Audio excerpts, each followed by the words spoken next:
I need you to know that on Thanksgiving night, my parents literally disowned me in front of my entire extended family, called me a disgrace to our bloodline, and told me I was no longer their son.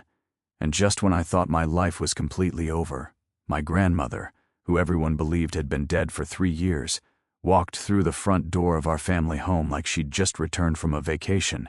Except she wasn't dead at all. She'd been living under a new identity as a billionaire tech investor. And the reason she came back was to punish every single person in my family who had made my life a living hell. I'm still processing what happened, and I need you to tell me if you think I was wrong for letting her do what she did to them, because part of me feels vindicated. But another part of me wonders if I should have stopped her before things went as far as they did. Let me take you back to the beginning so you can understand how we got here. My name is Derek. I'm 26 years old, and I grew up in what most people would consider a wealthy family in Connecticut. My father runs a successful commercial real estate company that his father started, and my mother comes from old money, the kind of family that has portraits of ancestors from the 1700s hanging in their dining room. I have an older brother named Chase who's 31, and he's always been the golden child, the one who could do no wrong, the one who took over a division of my father's company right out of business school and has been climbing the ladder ever since. Then there's me, and I've always been the disappointment, the black sheep, the one who didn't fit into their perfect mold of what a son should be. Growing up, I was more interested in art and music than I was in business and finance. I wanted to study graphic design and maybe work in advertising or start my own creative agency, but my parents made it very clear from the time I was in high school that this was unacceptable.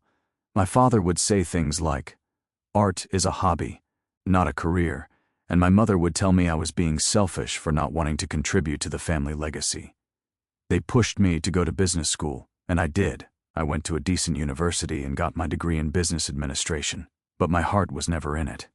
After I graduated, my father expected me to join the company just like Chase had, but I couldn't bring myself to do it. I told him I wanted to pursue my own path, and that's when things really started to fall apart. My father was furious. He told me I was throwing away every opportunity he'd worked to give me, and my mother said I was breaking her heart. Chase, of course, took their side and made it clear that he thought I was being an ungrateful brat. The tension in our family became unbearable, but I stood my ground. I moved out of my parents' house, got a small apartment in the city, and started working as a freelance graphic designer. It was tough at first. I was barely making enough to cover rent and food, but I was happy because I was finally doing something I loved. My parents, however, saw this as a complete failure. They stopped inviting me to family dinners. They'd make snide comments whenever I did see them, and they made it clear that they were ashamed of me. The only person in my family who ever supported me was my grandmother on my mother's side, Helen. She was this incredible woman, smart, independent, and fiercely protective of the people she loved. She'd made her own money back in the day through some savvy investments, and she'd always encouraged me to follow my dreams. She'd tell me, "Derek, don't let them bully you into living a life that isn't yours. You only get one shot at this. Make it count." She was my rock, and when she passed away 3 years ago, I was devastated.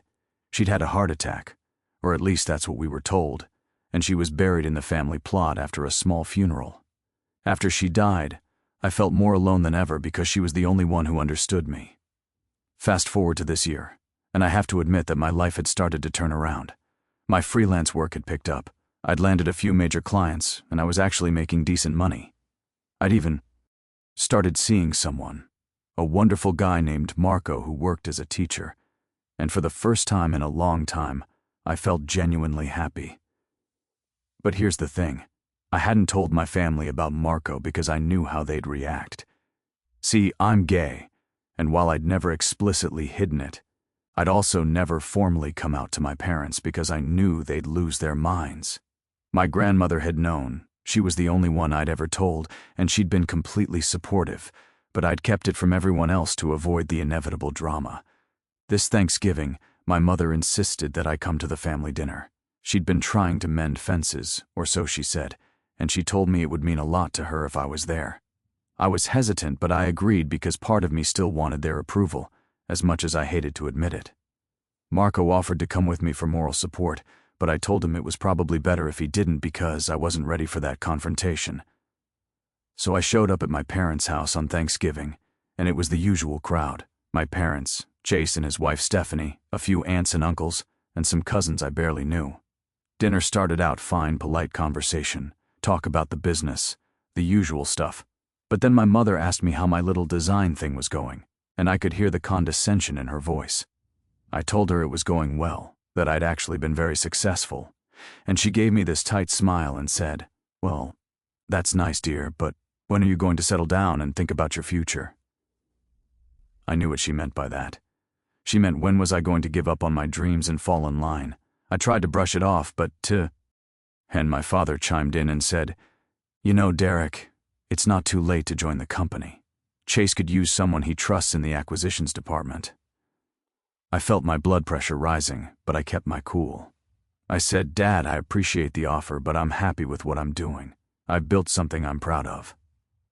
That's when Chase decided to get involved. He laughed and said, "Come on, Derek. You can't live like a struggling artist forever. What happens when you want to buy a house or start a family? You think your little design projects are going to cut it?" I snapped back. "I'm doing just fine, Chase. Not everyone needs to follow the exact same path you did." The table went quiet, and I could feel everyone's eyes on me. My mother, always the peacemaker in the worst possible way, tried to diffuse the situation by saying, "Derek, sweetheart, we're just worried about you. We want to see you settled and happy. Don't you want to get married someday, have children, give us grandchildren?" And that's when it happened. I don't know what came over me. Maybe it was years of pent-up frustration. Maybe it was the wine. But I looked at her and said, "Actually, Mom, I am seeing someone. His name is Marco, and he makes me happier than anyone I've ever met." The silence that followed was deafening. My mother's face went pale, my father's jaw clenched, and Chase actually dropped his fork. My aunt gasped, and I heard one of my cousins whisper something to another. My father was the first to speak, and his voice was cold and hard. He said, "What did you just say?" I repeated myself louder this time, because I wasn't going to back down. I said, "I'm gay, Dad. I've been seeing a man named Marco for 6 months, and I'm happy." My mother started crying, actual tears streaming down her face, and she said, "How could you do this to us? How could you bring this shame on our family?" I couldn't believe what I was hearing. I said, "Shame? Being who I am is shameful to you?" My father stood up from the table, his face red with anger, and he pointed at me and said, "You are no son of mine. I will not have this perversion under my roof or associated with my name." I felt like I'd been punched in the gut. I looked at Chase, hoping for some kind of support, but he just shook his head and said, "Derek, you've really done it this time. You've embarrassed all of us." My mother, still crying, said, "I can't even look at you. You're not the son I raised." I stood up, my hands shaking, and I said, "You never raised me to be myself. You raised me to be whatever you wanted me to be, and I'm done with that." My father walked over to me, and I thought for a second he might actually hit me, but instead he said, "Get out. You are no longer part of this family. You're disowned, effective immediately. Don't bother coming back." I looked around the table, hoping someone, anyone, would stand up for me, but they all just stared at their plates. Even my cousins, who I'd grown up with, said nothing. I grabbed my coat and walked out, and as I left, I heard my mother sobbing and my father saying, "He's made his choice." I drove back to my apartment in a complete daze. I felt like my entire world had collapsed. I called Marco, and he came over immediately and held me while I cried. He kept telling me that I'd done the right thing, that I deserved to live my truth, but all I could think about was how alone I felt. My family had abandoned me. The people who were supposed to love me unconditionally had thrown me away like I was nothing. I spent the next few days in a fog, barely eating, barely sleeping, just replaying that horrible dinner over and over in my mind. Then, 4 days after Thanksgiving, something happened that I still can't fully wrap my head around. I was sitting in my apartment, staring at my phone and debating whether to block my family's numbers, when there was a knock at my door. I opened it, and standing there was a woman I didn't recognize at first. She was probably in her early 70s, well-dressed, with sharp eyes and a slight smile, and she said, "Hello, Derek. I think we need to talk." I was confused, and I asked her who she was, and that's when she said, "It's me, sweetheart. It's Grandma Helen."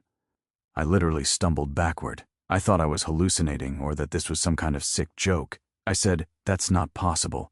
You're dead. We buried you 3 years ago." She stepped into my apartment and closed the door behind her, and she said, "No, Derek, you buried a Jane Doe in a casket. I'm very much alive, and I've been watching from a distance, waiting for the right moment to come back." I couldn't process what I was hearing. I demanded to know what she was talking about, and she sat me down and told me the most incredible story I've ever heard. 3 years ago, my grandmother had discovered something that made her realize she needed to disappear. She'd found out that my mother and my uncle, her own children, had been planning to have her declared mentally incompetent so they could take control of her estate. I'd been working with a shady lawyer to manipulate her finances, and they were just waiting for the right moment to pull the trigger. My grandmother, who was sharper than anyone gave her credit for, figured out what they were doing and decided to turn the tables. She faked her own death with the help of a trusted friend who worked in the medical examiner's office, arranged for a body to be buried in her place, and then she disappeared. She'd taken her money, reinvested it under a new identity, and over the past 3 years, she'd built a tech investment portfolio worth over $2 billion. I was stunned. I asked her why she'd never reached out to me, and she said, "Because I needed to see who you really were, Derek. I needed to see if you'd stand up for yourself, or if you'd cave to their pressure. When you walked away from the family business and pursued your passion, I knew you were the only one worth saving." She told me she'd been keeping tabs on me the whole time, that she knew about Marco, about my success as a designer, about everything. And she said that when she heard about what happened on Thanksgiving, she knew it was time to come back. So that's the situation I was in, and I had to make a choice. My grandmother, who I thought was dead, was back, and she had a plan to make my family pay for everything they'd done to both of us. Before I tell you what happened next, I want you to pause and comment below what you would have done in my shoes.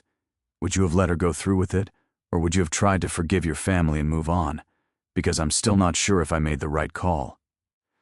I listened as my grandmother laid out her plan. She was going to reveal herself to the family, but not before she systematically dismantled everything they held dear. She'd already been working behind the scenes, buying up shares in my father's company through shell corporations, and she now owned a controlling interest. She'd also been in contact with the IRS and had provided them with evidence of some questionable tax practices my father and Chase had been involved in. Nothing illegal enough to send them to prison, but enough to trigger a massive audit and some hefty fines. And she'd set up a trust fund in my name, worth $50 million, that would be released to me as soon as I agreed to let her proceed. I was torn. Part of me wanted revenge, wanted them to feel even a fraction of the pain they'd caused me, but part of me wondered if this was going too far. I asked my grandmother, why now? Why not just stay hidden and live your life? She looked at me with tears in her eyes and said, "Because they don't deserve to win, Derek. They don't deserve to keep hurting people and getting away with it. Your mother and your uncle tried to rob me, and your father and brother tried to break you. Someone has to hold them accountable." I thought about Marco, about the life I was building, and I realized that I didn't owe my family anything. They'd made their choice when they disowned me, so I told my grandmother to do whatever she thought was right. The next day, my grandmother called a family meeting at my parents' house. She told them it was a lawyer representing her estate with important information about her will, and of course they all showed up because they were greedy and hoping for an inheritance. I went with her, even though she told me I didn't have to, because I needed to see their faces. When we walked in, my mother screamed. She literally screamed and fainted, and my uncle caught her. My father went white as a sheet, and Chase just stood there with his mouth open. My grandmother smiled and said, "Hello, everyone. I'm back from the dead, and we have a lot to discuss." She didn't waste any time. She told them she knew about the plan to have her declared incompetent, about the financial manipulation, about everything. She told my father that she now owned his company and that she was removing him and Chase from their positions effective immediately. She told my mother that she was cutting her off completely, that she wouldn't see another dime of her money, and that she was ashamed to call her a daughter. And then she turned to all of them and said, "The only person in this family who has any integrity is Derek, and you threw him away. So I'm giving him everything, and you can all live with the consequences of your greed and your hatred." My mother begged for forgiveness. My uncle tried to argue. My father threatened legal action, but my grandmother had covered every base. She had lawyers, she had documentation. She had everything she needed to make it stick. Chase, for his part, looked at me with pure hatred and said, "You did this. You turned her against us." I looked him in the eye and said, "No, Chase. You did this to yourselves. I just stopped letting you get away with it." The aftermath was brutal. My father and Chase lost their positions in the company, and my grandmother installed a new management team. The IRS audit resulted in fines that drained a significant portion of their savings. My mother had a breakdown and had to be hospitalized for a few days, and my uncle tried to sue my grandmother but lost spectacularly. Within 6 months, the family I'd grown up in was completely fractured. Some of my cousins reached out to me to apologize and try to rebuild a relationship, and I appreciated that, but I kept them at arm's length because I didn't know who to trust anymore. As for me, my life changed overnight. The trust fund my grandmother set up for me gave me financial security I'd never dreamed of. I expanded my design business, hired a small team, and started taking on bigger projects. Marco and I moved in together, and my grandmother, who insisted I call her Helen now instead of Grandma, became a regular part of our lives. She adored Marco and treated him like the grandson-in-law she'd always wanted. We had dinners together, we traveled, and she gave me advice on everything from business to relationships. It was like getting a second chance at having a family, one that actually loved and accepted me for who I was. My parents made a few attempts to reach out over the following year. My mother sent letters apologizing and begging for reconciliation. And my father called once to say he'd been too harsh and wanted to talk. But I didn't respond. I'd spent too many years trying to earn their love, and I wasn't going to fall back into that trap. Helen told me I didn't owe them anything, and she was right. They'd had their chance to be a family, and they'd chosen their pride and their prejudice over their own son. Now, 2 years later, I'm in a place I never thought I'd be. I'm successful, I'm in love, and I'm surrounded by people who actually care about me. Helen is still going strong, still investing, still proving that she's one of the sharpest minds in the business world. And me, I'm just trying to live my life on my own terms, which is all I ever wanted in the first place. Looking back, I don't regret letting Helen do what she did. Maybe that makes me vindictive, maybe it makes me petty, but I think it makes me human. They hurt me, they rejected me for being who I am, and they faced consequences for their actions.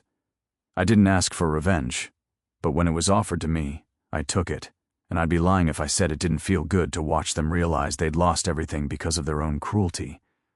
I want you to like this video if you think I made the right choice, if you think my family got what they deserved for how they treated me. Subscribe to this channel for more stories like this one because, trust me, I've got plenty more to share. And I want you to drop a comment below telling me your final thoughts on this whole situation. Do you think I should have forgiven them, or do you think Helen did the right thing by holding them accountable?